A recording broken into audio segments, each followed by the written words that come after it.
ಬೆಂಗಳೂರಿನ ದಾಸರಹಳ್ಳಿಯಲ್ಲಿ ಸಿಲಿಂಡರ್ ಸ್ಫೋಟವಾಗಿದ್ದು 3 ವರ್ಷದ ಮಗು ಸೇರಿ 4 ಗಾಯವಾಗಿದೆ. ವಿಕ್ಟೋರಿಯಾ ಹಾಸ್ಪಿಟಲ್ನಲ್ಲಿ ಅವರೆಲ್ಲರಿಗೂ ಕೂಡ ಚಿಕಿತ್ಸೆಯನ್ನ ಕೊಡಿಸಲಾಗ್ತಾ ಇದೆ. ಸಿಲಿಂಡರ್ ಬ್ಲಾಸ್ಟ್ ಪ್ರಕರಣಕ್ಕೆ ಸಂಬಂಧಪಟ್ಟಂತೆ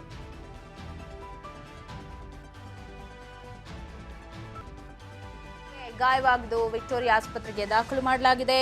ದಿಜುಧಾರ್, ಅಂಜಲಿದಾಸ್, ಮನುಶ್ರೀ, ಮನು ಗಾಯಾಳುಗಳು. ತಿಪ್ಪೇರುದ್ರಸ್ವಾಮಿ, ಶೋಭಾ ಮತ್ತು ಕರೀಬುಲ್ಲಾಗೆ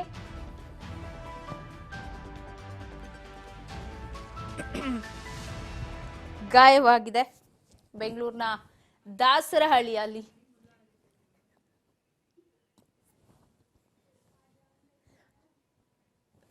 ಸಿಲಿಂಡರ್ ಸ್ಫೋಟವಾಗಿದೆ.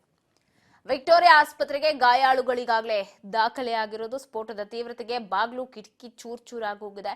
ಕಿಟಕಿಗೆ ಹಾಕಿದ ಬಟ್ಟೆ ಸುಟ್ಟು ಕರಕಲಾಗಿದ್ದು, ದಿಜುಧಾರ್, ಅಂಜಲಿದಾಸ್, ಮನುಶ್ರೀ, ಮನು, ತಿಪ್ಪೇರುದ್ರಸ್ವಾಮಿ, ಶೋಭಾ ಮತ್ತು ಕರೀಬುಲ್ಲಾಗೆ ಗಾಯವಾಗಿದೆ.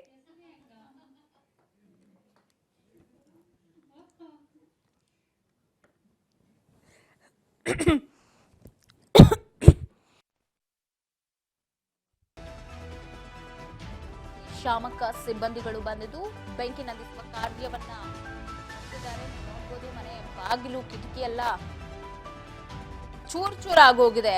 ಆ ಸ್ಫೋಟದ ರಭಸಕ್ಕೆ 6 ಜನರಿಗೆ ಗಾಯಗಳಾಗಿದೆ.